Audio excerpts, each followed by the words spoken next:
Right back to updates. రాష్ట్రంలో వరి రైతులు పీకల్లోతు సంక్షోభంలో కూరుకుపోయారు. ఆరుగాలం శ్రమించి పండించిన పంటకు గిట్టుబాటు ధర లేదు. అసలు ప్రభుత్వం వైపు నుంచి ధాన్యాన్ని కొనే ఏర్పాట్లే లేవు. ఇదే అదునుగా రాబందుల్లా దళారులు అమాంతం రైతులపై పడి పీక్కు తింటున్నారు. 1,00,000 సాకులు చూపి ధాన్యం ధర బాగా తగ్గించుకుంటున్నారు. దీంతో పెట్టిన పెట్టుబడి కూడా రాక రైతులు దివాళా తీస్తున్నారు. గత ప్రభుత్వం ఆర్బీకేల ద్వారా చక్కగా ధాన్యాన్ని కొనుగోలు చేసి ఆదుకునేదని, ఇప్పుడు రైతులను తీసుకువెళ్లి దళారుల చేతుల్లో పెట్టారని రైతులు మండిపడుతున్నారు.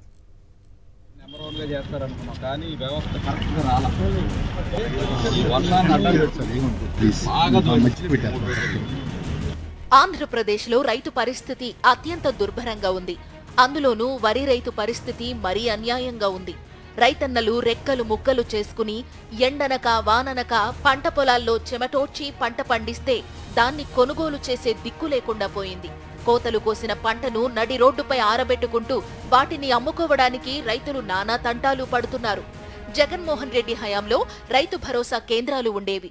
అవి ప్రతి గింజను కొనేవి, రైతుకు గిట్టుబాటు ధర కల్పించేవి, కొన్న పంటకు సకాలంలో డబ్బులు చెల్లించేవి. కూటమి ప్రభుత్వం రావడంతోనే ఆర్బీకేలకు మంగళం పాడేశారు చంద్రబాబు, పవన్ కళ్యాణ్లు.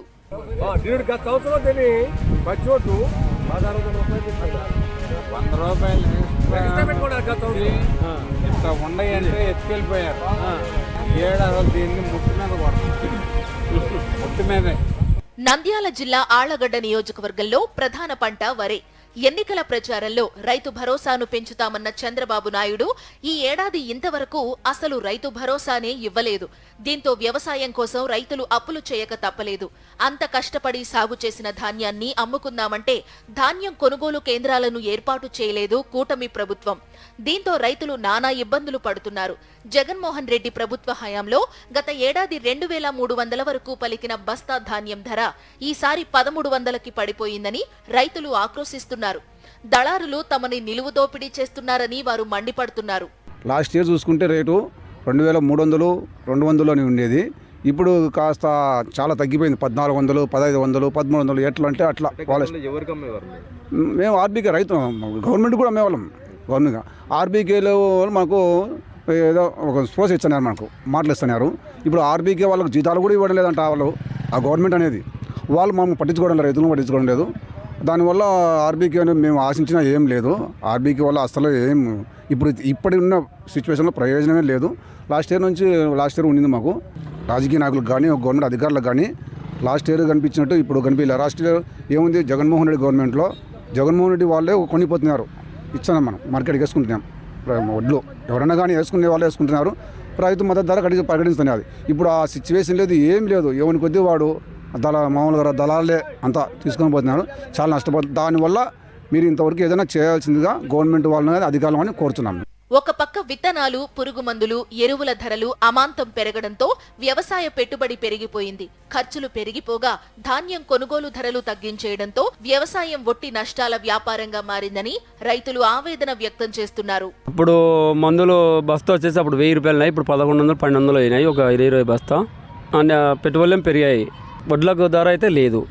అప్పుడు ఆర్బీకే వేస్తున్నారు, మొక్కజొన్న కానీ ఏమైనా ఎత్తుకుంటున్నారు. డబ్బులు అయితే వస్తున్నాయి, మధ్య ధరతో వస్తున్నాయి. రైతులకు అండగా ఉంటామని ఎన్నికల్లో గొప్ప కబుర్లు చెప్పిన చంద్రబాబు నాయుడు, పవన్ కళ్యాణ్లు రాష్ట్ర వ్యాప్తంగా దీనావస్థలో ఉన్న వరి రైతులకు గిట్టుబాటు ధర చెల్లించి ఆదుకోవాలని, లేని పక్షంలో రైతుల ఉసిరే పాలకులను దెబ్బతీస్తుందని అన్నదాతలు హెచ్చరిస్తున్నారు. మేము 4 ఎకరాలు వరి వేసినాం. వరికి గిట్టుబాటు ధర లేదు. అకాల వర్షాలకు కేవలం రైతులం నష్టపోతున్నాం. అప్పుడు యార్డుల్లో ఏదో ఇంత 2,100తో గవర్నమెంటే కొని మాకు డబ్బు ఇస్తున్నది. ఇప్పుడు అది కూడా లేదు. మేము చాలా దళాలతో ఇబ్బంది పడుతున్నాం. మమ్మల్ని గవర్నమెంట్ మీరు ఏదో రైతులను ఆదుకోవాలని కోరుకుంటున్నాము. అప్పుడు 2,100, 2,300 కూడా అమ్మినాయి వడ్లు. ఇప్పుడు 1,430, 1,450 రైతులను మోసం చేసి ఈ అకాల వర్షాలతో యాడికంటే ఆడికి ఎత్తున్నారు. ఉమ్మడి కృష్ణా జిల్లాలో రైతులు కంటతడి పెడుతున్నారు. పాలకులు తమ ప్రసంగాల్లో ప్రతి గింజను కొనే ఏర్పాట్లు చేశామని కోసేస్తున్నారు. కానీ క్షేత్రస్థాయిలో పరిస్థితులు అందుకు భిన్నంగా ఉంటున్నాయి. తుఫాను కారణంగా కొద్ది రోజులుగా కోసిన వరి ధాన్యం తడిసిపోవడంతో ధాన్యాన్ని నేషనల్ హైవేపై ఆరబెట్టుకుంటున్నారు రైతులు. అరకొరగా ఉన్న కొనుగోలు కేంద్రాల్లో తేమ ఎక్కువగా ఉంటే కొనే ప్రసక్తి లేదని తిప్పి పంపిస్తున్నారు. మిల్లర్లు తమ వద్ద 4 రోజులకు సరిపడా ధాన్యం నిల్వలు ఉన్నాయని 4-5 రోజుల వరకు ధాన్యాన్ని కొనలేమని అంటున్నారు. దీంతో రైతులు ఉసూరుమంటున్నారు. వైఎస్సార్ కాంగ్రెస్ పార్టీ సీనియర్ నేత మాజీ ఎమ్మెల్యే మల్లాది విష్ణు రైతుల దుస్థితిని గమనించి వారిని పరామర్శించి వారి గోడు విన్నారు. కూటమి ప్రభుత్వానికి రైతులపై చిత్తశుద్ధి లేదని మల్లాది విష్ణు ఆరోపిస్తున్నారు. రైతుల మీద చిత్తశుద్ధి లేదు. ఎందుకంటే గతంలో మేము చేసామంటే రైతు భరోసా కేంద్రాలు ఏర్పాటు చేసి ఈ క్రాపింగ్ చేసి కళ్ళాల్లో గొడ్లు వస్తున్నాయి అని అంటే దానికి సిద్ధంగా అధికార యంత్రాంగం అంతా కూడా తయారయ్యి వాటికి ఎటువంటి ఇబ్బంది లేకుండా చూసేటటువంటి పరిస్థితి గతంలో ఉండేది. ఈరోజు మేము ఏదో మాటలు చెప్పడం కదా, అన్ని పత్రికలు ఘోషిస్తూ ఉన్నాయి. నేను డిఆర్సీ మీటింగ్ జరిగితే డిఆర్సీ మీటింగ్లో కూడా అందరూ కూడా అధికార పార్టీకి సంబంధించిన వాళ్ళు కూడా గగ్గోలు పెడుతున్నారు. రైతులందరూ కన్నీళ్ళు పెడతా ఉన్నారు. ఎందుకంటే ప్రభుత్వము దాని మీద ఫోకస్ పెట్టాల. ఈరోజు చూడండి, ఈ కృష్ణా జిల్లాలో అన్నపూర్ణగా పేరుగాంచినటువంటి ఉమ్మడి కృష్ణా జిల్లాలోనే రైతులకి సరైనటువంటి భరోసా లేదు. రైతు భరోసా కేంద్రాలు ఏమో నిర్వీర్యం చేశారు. అలాగే గోను సంచులు అందుబాటులో లేవు, గిట్టుబాటు ధర ఇవ్వట్లేదు, తేమ ఉందని చెప్పని కొంటలేదు.